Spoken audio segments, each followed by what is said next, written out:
La dimisión de Pablo Iglesias tras la victoria de la derecha en las elecciones a la Comunidad de Madrid invitaba a una lectura de fin de ciclo. Pero no, los ciclos no se terminan con este o aquel actor político. El 15M era un cambio de época y los cambios de época son de mucho más largo aliento. Incluso es al revés. La salida del líder evidente de Podemos deja paso a unos comportamientos que están mucho más cercanos a la lógica del 15M. La emergencia de Podemos en un clima bipartidista y con un oligopolio mediático urgió lo que se llamó maquinaria de guerra electoral, que se parecía a veces demasiado a la vieja política, o al menos era una versión refrescada del comportamiento tradicional de los partidos, cargada de liderazgo, mucha testosterona, astucia ajedrecística, verticalidad, presencia mediática, que tuvo, claro, su momento de gloria porque subían los de Podemos las audiencias, pero que pronto dejó paso al barro.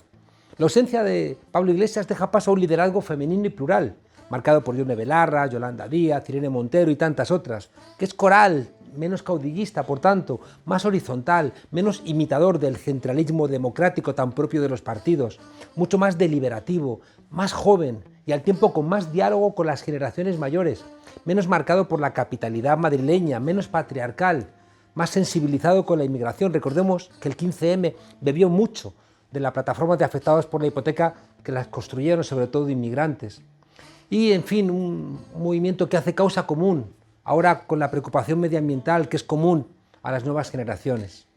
A los estudiantes universitarios les han empezado a aburrir soberanamente las clases. Aburridos son los partidos políticos, aburridos son los periódicos. Es verdad que no todo puede ser divertido, pero el péndulo de la desafección puede conducir al miedo, a la frustración y al populismo de extrema derecha. Es verdad que esa opción tiene las patas cortas, pero el tiempo que dure puede hacer mucho daño. La vacuna que supuso el 15M sigue vigente, pero necesita actualizar esa gran conversación que siempre es la antesala de los grandes cambios. La generalización de las primarias en los partidos, el rejuvenecimiento de casi todas las esferas sociales, empresas, partidos, la Casa Real, el surgimiento de Podemos, la puesta en marcha de un gobierno del que forma parte una fuerza a la izquierda del PSOE, los ayuntamientos del cambio, las reivindicaciones soberanistas o independentistas, el movimiento feminista, la mayor aceptación social de una renta básica universal, la puesta en marcha de un ingreso mínimo vital, la regulación de los precios de los alquileres, la subida del salario mínimo, que tanto recuerda aquel estudias o precarias que nos hacíamos el 15M, el fin del voto rogado, cuidado, que en el 15M se pedía que esa gente que había sido expulsada de España para encontrar trabajo fuera, que por lo menos pudiera votar. Bueno, el voto rogado, la ley de eutanasia, las prevenciones frente a la banca, la enorme sensibilidad ante la corrupción, la sospecha ante las empresas de medios de comunicación y sus mentiras permanentes, la recuperación del diálogo intergeneracional, otra vez aquello de nietos en paro, abuelos trabajando, la enorme sospecha ante cualquier autoritarismo en cualquier ámbito de la vida social. Todos estos aspectos están ligados al 15M. Y podemos preguntarnos hoy, ¿quién lidera el movimiento feminista? ¿Quién lidera los movimientos de pensionistas? ¿Quién lidera las protestas ecologistas? Los referentes del 15M venían de la Autoritas, Stefan Hessel, José Luis San Pedro, José Saramago, esa gente que no se muere nunca. La revolución en Rusia de 1905 tuvo que esperar hasta 1917 para operar el gran cambio. Entre medias de los sucesos que parece que marcan una etapa y los cambios epocales, la vida sigue con sus vaivenes y sus planes inesperados. Sin derrotas, nunca hay cambios verdaderos, porque entonces no puedes escoger el camino adecuado. La COVID-19 va a suponer el penúltimo enfrentamiento entre el modelo neoliberal, que querrá cobrar el precio de las crisis sobre las espaldas de la gente, o enfrente tendremos la superación democrática de los cuellos de botella en un país en donde aún pesa el franquismo sociológico. Con una Europa todavía hablando el lenguaje de la austeridad, apenas está empezando a regresar a una idea más social. Con todo esto es probable que regrese a España el descontento. Y ese descontento va a necesitar la memoria del 15M para que la acción colectiva no la capitalice en esas nuevas formas de fascismo del siglo XXI, llámese trumpismo o de cualquier otra manera. Porque lo que queremos es que el enfado caiga del lado correcto de la historia. No es lo mismo sentirte cuidado en las plazas desde la fraternidad que sentirte cuidado en una identidad excluyente y violenta que necesita odiar para tranquilizar. Claro que los que están en los movimientos fascistas o a la extrema derecha se sienten parte de algo, pero se sienten parte de algo que es feo. La fraternidad, sin embargo, es la unión de los de abajo contra los privilegios de los de arriba. Esa lucha es la que molesta al poder. Y claro que el sistema apostará por los partidos que no les causen molestias. ¿Sabéis cuáles son esos partidos? Encended la televisión y veréis a los que no molestan. La fraternidad es la unión de los de abajo contra los de arriba. Es esa que hablaba el 15M cuando decía: no somos antisistema, el sistema es anti nosotros. El 15M que advertía que podía enfadarse y le recordaba al poder que si no nos dejas soñar, no te dejaremos dormir. Feliz aniversario, 15M, nos hiciste mejores. Felices cambios, unidas podemos, porque de las derrotas se encuentran los mejores caminos. Y bienvenidas a la frontera, desobedientes.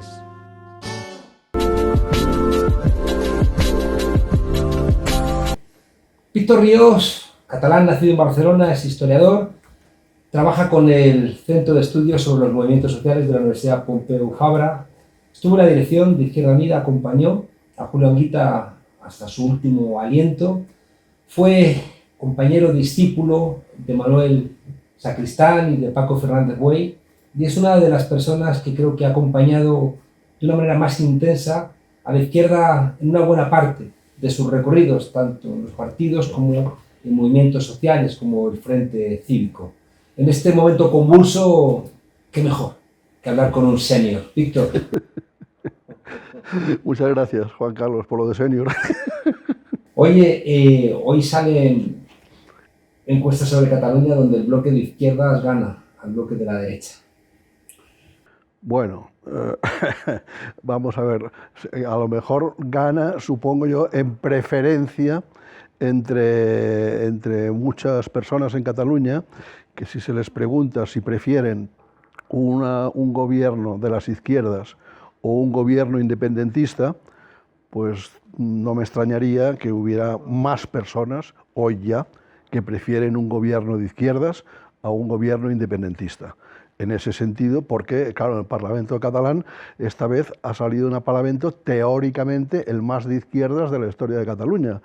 Si sumas los 33 de Esquerra Republicana de Cataluña, los 33 del PSC, los 9 de las candidaturas de Unidad Popular CUP y los 8 de En Comú Podem, eso da 70 y pico, 72 o 74, yo soy de letras. Pero eso es lo máximo. Claro, luego puedes decir, ¿qué izquierda es Izquierda Republicana? ¿Qué izquierda o qué políticas de izquierda hace el PSC? ¿Qué tipo de izquierda es cada uno? Y entonces empezamos a matizar ya y la cosa se complica. Pero, de entrada, es una gran mayoría. ¿Qué pasa? Que RC, Junts per Cat, que es un artefacto que ha ensamblado exconvergentes, divergentes de varios tipos, independentistas y tal, ese artefacto ha sacado solo un diputado menos que Esquerra y que el PSC. Y con la CUP, que también es independentista, pues esos también suman. Entonces hay que decir qué preferencia tienen los catalanes. Lo que da un enorme susto es la posibilidad de repetir las elecciones. Claro, bueno, más que susto, yo creo que, hombre, da hartazgo. O sea, repetir las elecciones yo creo que sería lo peor. Lo peor porque la gente está saludablemente harta de que le tomen el pelo.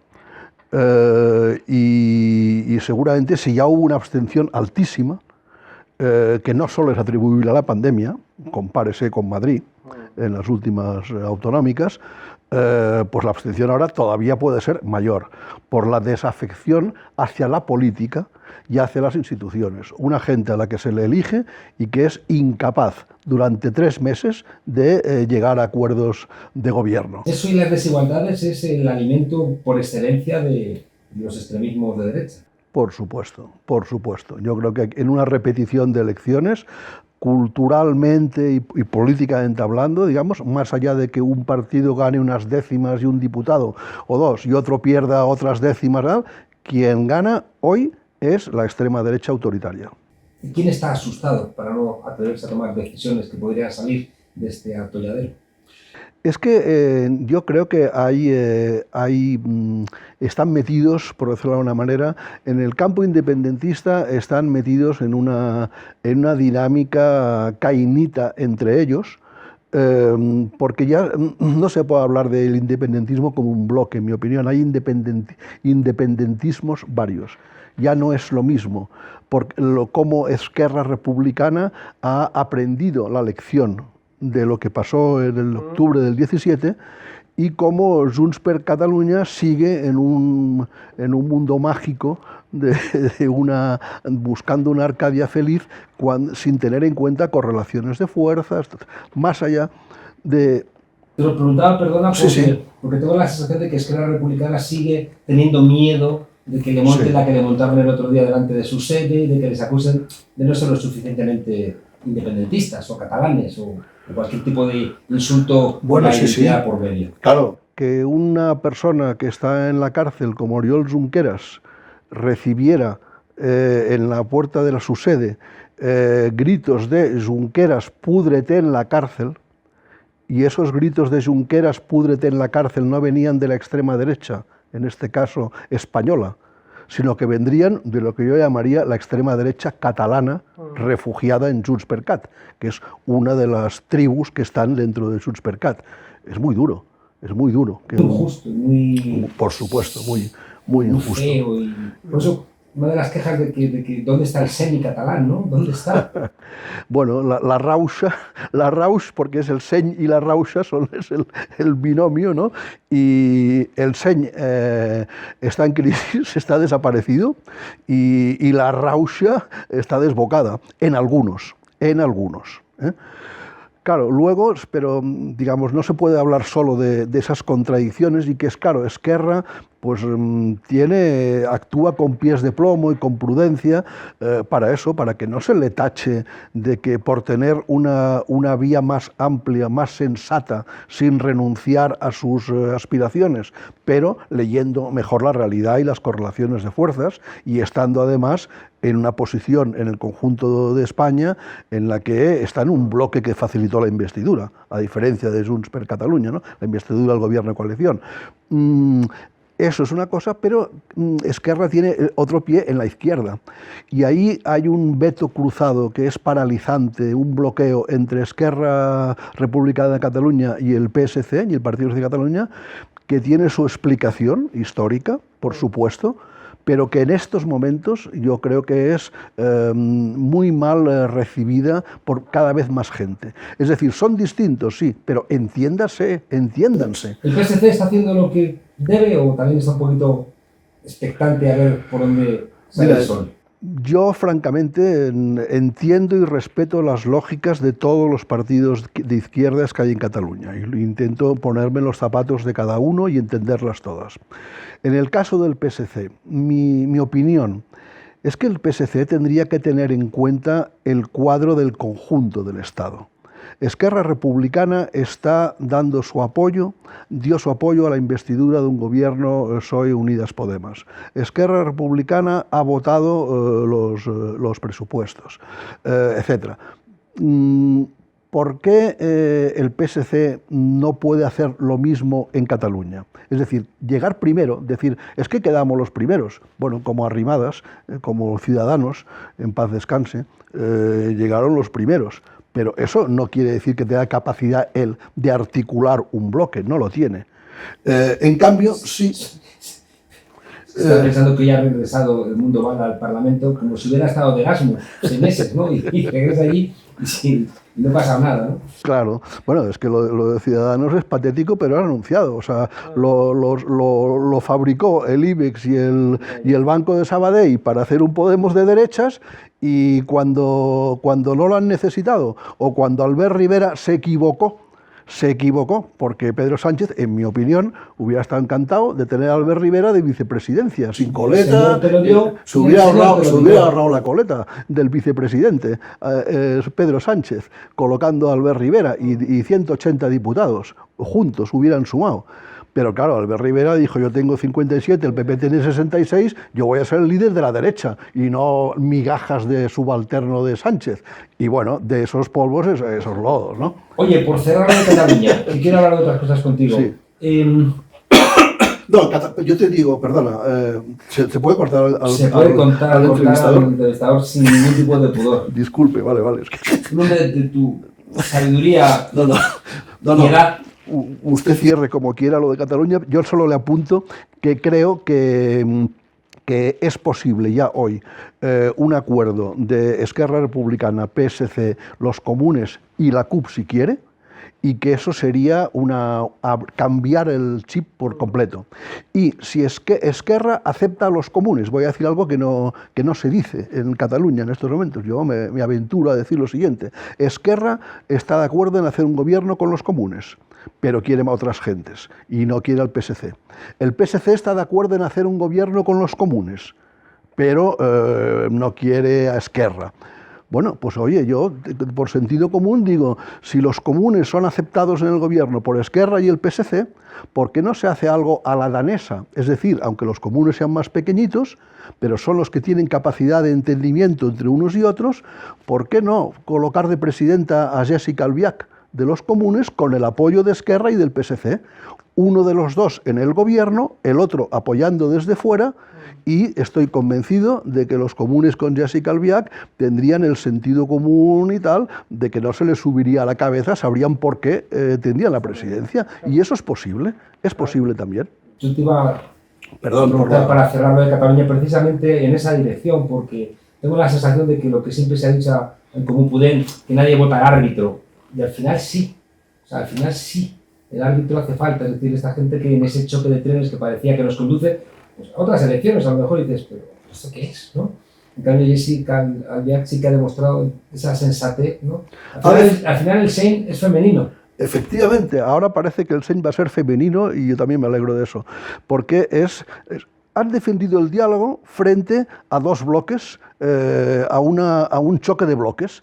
Y lo que ha defendido los comunes es superar los bloques. Claro, en el bocadillo entre dos bloques lo tienes mal, cuando se polariza la cosa. Pero en este caso se impone el sentido común. Y el sentido común es que la sociedad catalana necesita un gobierno que atienda de verdad a los problemas de salud, de economía, un proyecto de país ilusionante, y necesita que el conflicto se resuelva por la vía del diálogo, que es la única vía en la que se resuelven conflictos identitarios y tal en todo el mundo, por la vía del diálogo. Y esa es la posición de siempre de los comunes, que ha sido marginada y que ahora es central. Todo el mundo admite que es por el diálogo. Pues bueno, ahí estamos. Víctor, tú compartiste amistad y magisterio con Manolo Sacristán o con Paco Fernández Güell, que fueron los gramscianos por excelencia de España. La revista Mientras Tanto era profundamente gramsciana y con Gramsci aprendimos a dar importancia a las batallas culturales, ¿no? Correcto. Sin embargo, hoy parece que es la derecha y la extrema derecha la que está peleando esas batallas culturales. Efectivamente, yo creo que parte de la situación en la que estamos, en la que está la izquierda y en la que está la sociedad, los trabajadores, tiene que ver con una derrota cultural y social profunda, no solo en el campo de la política institucional y partidaria. Y es la derrota de una concepción de la política como ética de lo colectivo, de una concepción de la política vinculada a la lucha social y la lucha cultural. Yo creo que hay que admitir que la derecha domina el sentido común de las clases populares, de las clases subalternas, que diría Gramsci, y que ese dominio cultural sobre las clases subalternas es prácticamente la explicación principal de su hegemonía, para seguir usando términos de Gramsci, de su hegemonía en la sociedad. Esa hegemonía está en crisis, pero para que esa crisis sea una crisis orgánica, como diría Gramsci, hace falta no solo que el bloque conservador dominante se resquebraje como está resquebrajado, aunque digo solo resquebrajado, no paso de ahí, porque el poder económico está intacto, el poder mediático está intacto, pero en el campo de la política está resquebrajado desde el 15M y en el caso español desde la irrupción de Podemos en la arena política, pero ese quiebre no es suficiente. Hace falta que las clases subalternas se emancipen de ese dominio cultural del sentido común conservador, y para eso hace falta una izquierda que le dé importancia y valor a la lucha de ideas, a la lucha cultural, y en eso hasta ahora vamos perdiendo. Sin embargo, el 15M cayó hacia la izquierda, no hacia la derecha. Claro. Y abrió un ciclo importante. Yo no soy de... Se ha cerrado el ciclo. Yo creo que eso es una simpleza, es decir, se ha cerrado el ciclo. Los ciclos son de mucho más largo aliento. Un movimiento como el 15M, que es un movimiento de época, ¿se va a verificar 10 años? No, dará un poquito más de tiempo, ¿no? Efectivamente, es que yo también creo que la brillante fórmula, idea de Rafael Correa de estamos no en una época de cambio, sino en un cambio de época, es cierto, y también vale para España. Estamos en un cambio de época. Y más que ciclos que se abren y cierran, son olas, oleadas, que como las mareas en la naturaleza van, vienen, hay flujo, reflujo, y eso es así. Estamos en un momento distinto al del 15M y a 2014, 2015. Pero ahora se están abriendo ventanas de oportunidad después de una pandemia muy dura. Se están abriendo ventanas de oportunidad porque el neoliberalismo como doctrina está en crisis. Resulta que ahora todo el mundo admite que el Estado es imprescindible. Está dando manotazos el neoliberalismo. Hacen daño y son manotazos. ¿Quién hubiera dicho que Biden está alineado con el programa que ha defendido aquí Unidas Podemos sobre el tema fiscal? ¿Quién lo hubiera dicho? Desde luego los socialistas y la Unión Europea no. Cuando Biden lo ha dicho, entonces sí, hay que reflexionar sobre lo que decían estos radicales en España. Entonces, el neoliberalismo está en crisis. Hace falta más Estado. Pero, ojo, que esté en crisis no quiere decir que ellos no sean capaces de reformular. Y entonces decir, hombre, mira, ahora vienen los fondos europeos. Qué bien, pues vamos, las grandes empresas con consultorías amigas, vamos a intentar que esos fondos europeos nos sirvan para refundar, reactualizar el mismo dominio de siempre. Frente a eso, habría que tener capacidad de tener un proyecto de país y una propuesta para usar los fondos europeos, por ejemplo, para una reindustrialización al servicio del cambio climático, de la reducción de las desigualdades sociales, y eso requiere un proyecto. Y eso requiere discusión también de valores, por decirlo de alguna manera. Tengo la sensación de que esa corriente de fondo, ¿no?, que constata que el neoliberalismo ya no puede reproducir la sociedad, ¿no? Que tiene reflujos, como lo que ha ocurrido en Madrid, ¿no?, por ejemplo, o lo que ha ocurrido, no sé, en Ecuador, pero que la corriente de fondo creo que es una señal inequívoca de que estamos en un cambio de época. Hay algo que ha pasado desapercibido, ¿no?, y que yo creo que es muy relevante.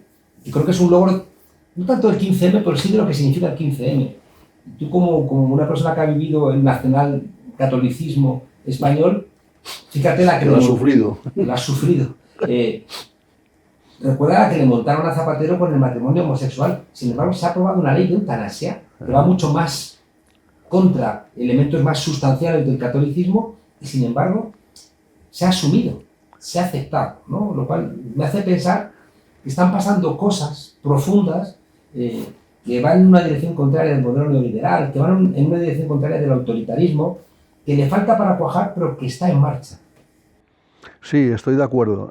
La sociedad está evolucionando en algunos aspectos para mejor. Yo señalaría en dos. Uno, la asunción de los derechos de las mujeres, claro, por decirlo de alguna manera. Eso ya es sentido común de mayorías. Y desde el solo sí es sí hasta tantas otras cosas, son conquistas de las mujeres, que son conquistas en algunos casos lentas, capilares, que no son solo los momentos no son los 8 de marzo, sino que es un cambio de valores en la sociedad, en el sentido que tú decías. El otro elemento también de fondo, me parece, es la percepción de la gravedad de la crisis climática y ecológica. Eso hay amplios sectores juveniles y en la academia y en todas partes, de que, oye, no se puede seguir viviendo de esta manera porque nos estamos cargando el hábitat y nos estamos cargando el futuro próximo de las próximas generaciones. Yo creo que desde el punto de vista de derechos de las mujeres, sensibilidad ante el tema del cambio climático, se avanza bastante en la sociedad. Pero de ahí a que hayan movimientos sociales articulados, capaces de ser contrapoderes, que tengan también capacidad de propuesta concreta para que los gobiernos asuman agendas en ese sentido. Hombre, aquí en España hay avances porque hay un gobierno de coalición que ha sido una ventana de oportunidad, pero en otros países cuesta mucho. El tema del cambio climático, los gobiernos van muy por detrás de las urgencias, necesidades. Estamos ante una crisis de civilización, en mi opinión, y esa civilización tiene dos salidas. Si seguimos con el tren en la misma dirección, vamos al precipicio. Y es cuestión de tiempo. ¿De cuánto tiempo? Cada vez menos, pero vamos al precipicio. Cambiar de modelo civilizatorio, eludir el desastre, significa cambios importantes, no solo en las políticas de los estados, sino en la vida cotidiana de las personas. Cada uno de nosotros hemos de asumir que hemos de vivir mejor, con menos y de otra manera, para que todos puedan vivir, los del sur, los desfavorecidos, etc. Déjame hacerte una reflexión, a ver qué opinas. Después de la consternación inicial, ¿no?, de la dimisión de todos sus cargos de Pablo Iglesias, yo he entrado en una fase de enorme optimismo. Te cuento por qué. Por un lado, porque creo que es muy 15M, ¿no?, que alguien deje la vicepresidencia, que alguien mejore el resultado, pero pese a eso se marche. Es una señal también de decir, oye, que los cargos igual no son tan importantes y podemos hacer política desde otros lugares. Yo creo que es positivo, ¿no? Y luego creo que la propia dimisión de Pablo asume por un lado algo que es muy relevante y que nos olvidamos, y es que si no hay derrotas, tú no encuentras los caminos adecuados. Un pensamiento con algo de budismo, ¿no? Pero también la gente que trabaja en movimientos sociales lo tiene muy claro, ¿no? Tomás Rodríguez Sanz, sin derrotas no encuentras el camino adecuado. Entonces, esta derrota, que no deja de ser una derrota, ¿no?, este bullying que se le ha hecho a Pablo Iglesias, este ataque absolutamente inclemente, al final, vale, lo asumimos como derrota, pero es que me enseñas caminos alternativos, una dirección mucho más coral, menos testosterona, menos maquinaria de guerra electoral y más de liberación, más ecología, porque también generacionalmente tiene mucha más presencia, más respeto a los inmigrantes, también porque una gente como Yone Belarra ha estado trabajando en ese ámbito, y al final tengo la sensación de que se abre una nueva etapa que puede ser mucho más luminosa. Bueno, yo, mira, creo que en este país, en los últimos 40 años, ha habido dos personas que realmente han intervenido en política, cambiando paradigmas y dejando un sello inequívoco, que para mí son Julio Anguita, en un periodo, y ahora Pablo Iglesias. No es casual que los dos hayan sido ferozmente atacados por todos los poderes. Julio Anguita, en un momento en que el PSOE pudo, en el año 93, escoger como aliado a Izquierda Unida, y escogió a Convergencia y Unión de Pujol, a Pujol, y allí tomó su camino. Y Julio Anguita fue visionario en plantear Maastricht, cuidado, las condiciones del ingreso en la Unión Europea, e ingresar así tiene estos costes. Y digan lo que digan, la mayoría económica, política, mediática, tiene estos costes. Bueno, eso se ha visto después. Y luego dejó un ejemplo de coherencia, de entender la política como ética de lo colectivo, que decíamos antes. Vale, Pablo Iglesias, lo mismo. Yo creo que en el momento en que Pablo Iglesias, con su vocación pedagógica, lo mismo que Julio, con su pasión por comprender la historia y por explicarla, lo mismo que Julio en su momento, pero con una diferencia de que Izquierda Unida llegamos a 23 diputados y Podemos consiguió ya 69 de entrada, y luego unida con Izquierda Unida por 79 o 71 por ahí.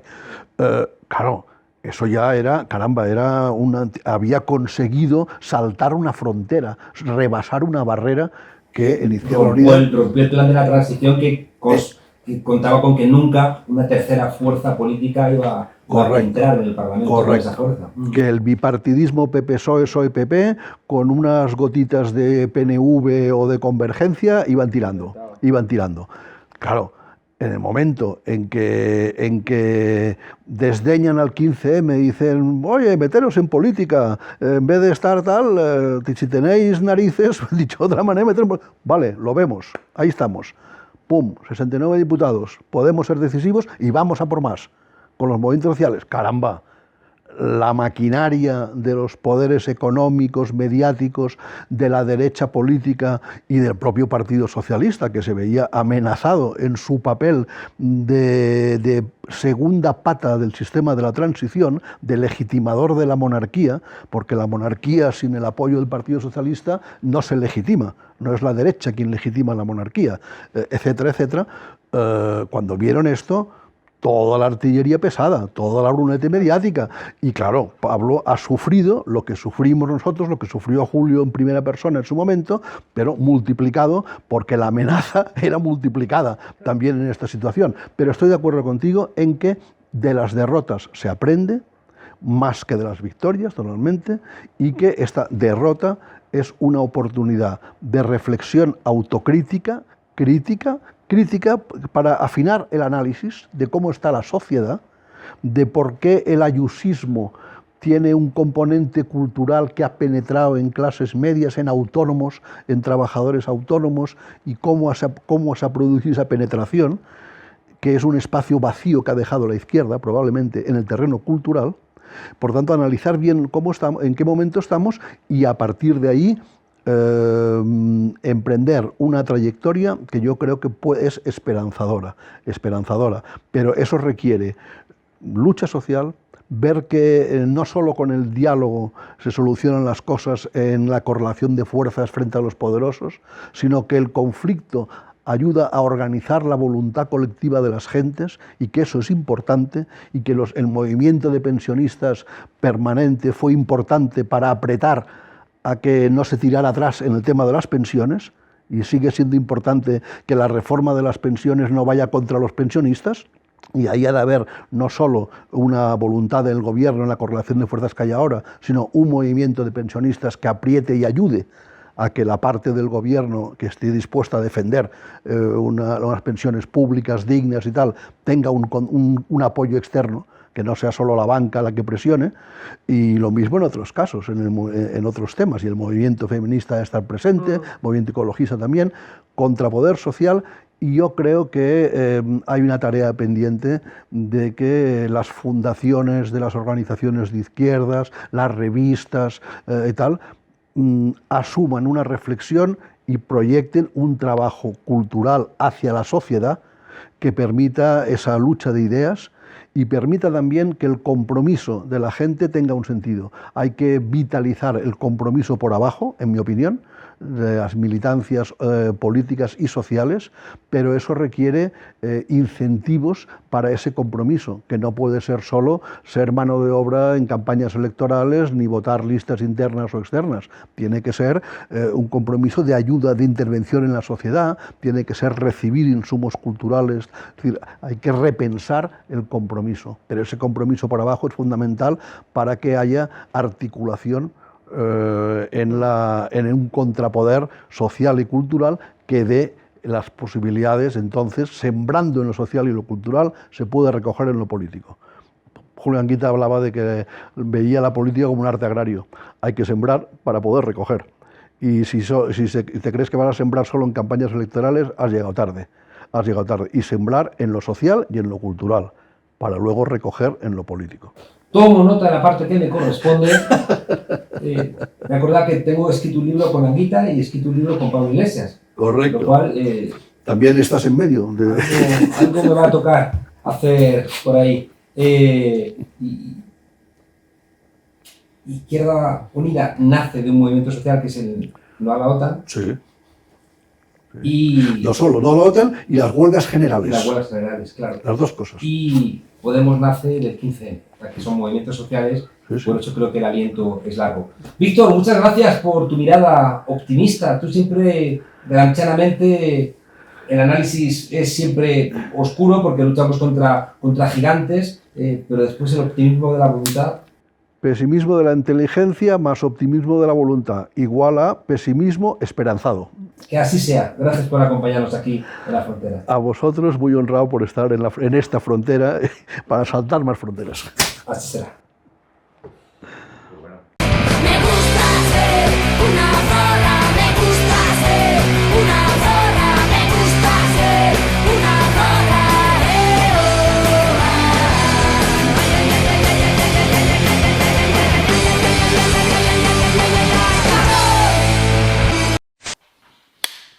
Bienvenidas al Tornillo, el microespacio feminista en la frontera. Hoy vamos a hablar de la verdadera izquierda, True Left. Ahora que el feminismo se ha convertido en el movimiento social más presente en las calles y con más capacidad de movilización, y en la teoría política más transformadora y más revolucionaria, ahora que la lucha antirracista está dejándonos claras las estructuras coloniales y racistas sobre las que están construidas nuestras sociedades, ahora que el colectivo LGTBIQ se organiza para reivindicar sus derechos, pero también el carácter anticapitalista y antisistema de su lucha, y ahora que gracias a la intersección de todas esas luchas somos cada vez más conscientes de todos los sistemas de opresión que nos atraviesan, es el momento en el que todas las luchas desde el margen estamos entendiendo, nos estamos articulando y nos estamos organizando para construir una lucha con un sujeto político más profundo, más complejo, para ser más, porque nadie será libre hasta que lo seamos todas y todes. Pues en este momento están floreciendo pequeños señoros que parecen confundir los espacios de militancia con las redes sociales, y que ellos, y solo ellos, y nadie más que ellos, saben lo que es la verdadera izquierda. Pues qué más os dará que cada cual que piense lo que quiera, ¿no? Lo cierto es que resultan bastante poco interesantes y que no hacen ninguna aportación ni estratégica, ni política, ni teórica, ni entretenida siquiera. Pero molestan mucho, despistan mucho. Y como son hombres blancos, cis heterosexuales, y algunos hasta han estudiado, pues hacen mucho ruido, ocupan mucho espacio. Pero no por sí mismos, sino que molestan a las personas, a los cuerpos, a las organizaciones, a la gente articulada, que está tratando de organizarse y de construir un proyecto de sociedad en el que todas las personas vivamos vidas dignas de ser vividas. Y ellos, que no han superado a Marx y a Engels, a algunos ni a Stalin, están ahí en sus cuartitos, con sus ordenadores, con sus telefonitos, con sus camaritas, tratando de interferir todo lo que puedan en las luchas complejas, las que ya están en marcha. A ver, pero no lo pillo, o sea, ¿de qué me estás hablando? ¿Quiénes son estos señores? ¿Qué hacen? ¿Por qué hablas de ellos? Pues resulta que hay unos ciertos elementos autodenominados de izquierdas que han idealizado una lucha obrera en la que nunca han participado y que no tienen ninguna propuesta transformadora que no pase por ahí. Son esos señoros que dicen: el feminismo despista de la lucha de clases. La purpurina y las batucadas son una frivolidad. En los barrios obreros nunca ha habido personas LGTBQ o lo que sea eso. La clase obrera no tiene tiempo para luchas identitarias que os inventáis los pormodernos. El pueblo no entiende vuestros palabras. ¡Qué niñes, ni qué niñes, ni qué todes! Esas son moderneces posmodernas. Básicamente se trata de señoros obnubilados con su propio análisis de algunas escasas y ya bastante obsoletas lecturas que les marcaron en su juventud y que no entienden ninguna lucha de la que no sean los absolutos protagonistas. Por eso se han inventado un sujeto político de la lucha de izquierdas que es un hombre blanco, cis heterosexual, que trabaja en una fábrica, único proveedor de su familia y único con cualidades y capacidades para protagonizar las transformaciones sociales. La cuestión es que estos señoros no han estado en una fábrica en su vida. Nadie les ha visto por ninguna barricada y no les suenan a la gente de su barrio de las asambleas. Así que han construido un pasado épico y un ideal de lucha en el que todo lo que no sean hombres blancos, cis heterosexuales, con empleo remunerado, molestan. ¿Os suena? Así que de verdad, señoros de izquierdas, si no entendéis la producción teórica, política e intelectual de las 4 últimas décadas Si creéis que bailar o tocar la batucada o soltar purpurina o divertirte un poco te hace menos revolucionario, si creéis que las opresiones que no encarnáis no importan, y si no os habéis enterado de quiénes están en las primeras líneas de todas las luchas de las últimas décadas, aportad o apartad. Hoy os dejamos con una frase de Nuria Labao. La clase trabajadora hoy está hecha de un inmenso precariado formado principalmente por mujeres inmigrantes, gays, lesbianas, trans y personas racializadas. Hasta la próxima vez que nos dejen salir.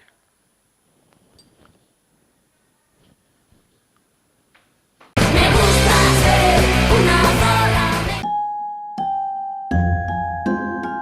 Ingreso mínimo vital, paralización de desahucios, subida del salario mínimo, limitación de la publicidad de las casas de apuestas, ley de solo sí es sí, ley Riders, reforma constitucional para las personas con discapacidad, ley de cambio climático, ley Rhodes sobre la infancia. Y resulta que para muchos medios de comunicación lo verdaderamente importante, lo que ha transformado la política de nuestro país, es el corte de pelo de Pablo Iglesias. Ese es el nivel de nuestro periodismo.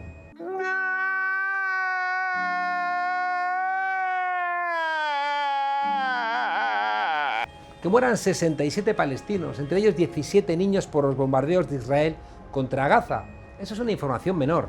La noticia del día para Eduardo Inda y compañía es el nuevo look de Pablo Iglesias, que si se parece a Stalin de joven, que si se parece al primo segundo de Trotsky, que también se peinaba a raya. Desde aquí, un aplauso sincero al gobierno de M. Rajoy por haber destinado 300.000 euros del dinero de todos los españoles para la creación de un panfleto como la web OK Diario. ¡Qué nivelazo!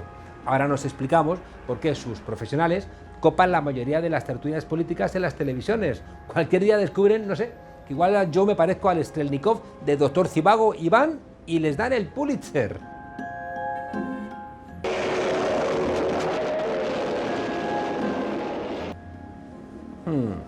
La cosa no pasaría de anécdota si no fuera por lo que hay detrás. Porque detrás lo que hay es la banalización de la política, reduciendo el debate a una especie de tómbola o del chiringuito de Pedrerol. Así están sembrando en la gente la vieja idea de que la política en realidad no es relevante, es un cachondeo. Y hacer eso, periodistas, aprendices de periodistas o pseudoperiodistas, es reaccionario. Porque sostener que todos los políticos son iguales y que por tanto da igual a quien votes, solamente ayuda a la reacción. ¿Quién gana en ese fango? Pues los que no tienen nada que ofrecer más allá de los típicos memes o echarnos unas risas.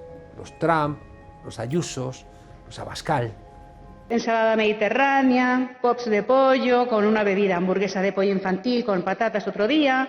Igual que existe la comida basura, que juega con la salud de la gente, el periodismo basura pone en riesgo la propia democracia. Cuando los memes sobre el corte de pelo de Pablo Iglesias eclipsan el problema de los falsos autónomos, de los riders, o el abuso en el precio de los alquileres, o los asesinatos en Colombia o en la Franja de Gaza, es que algo huele mal en nuestro país. Bueno, también han sacado en las televisiones a un directivo de Globo diciendo que era un rider y que estaba en contra de la ley que les impide explotar a la gente. Entretener, hablar a los instintos más básicos, embrutecer.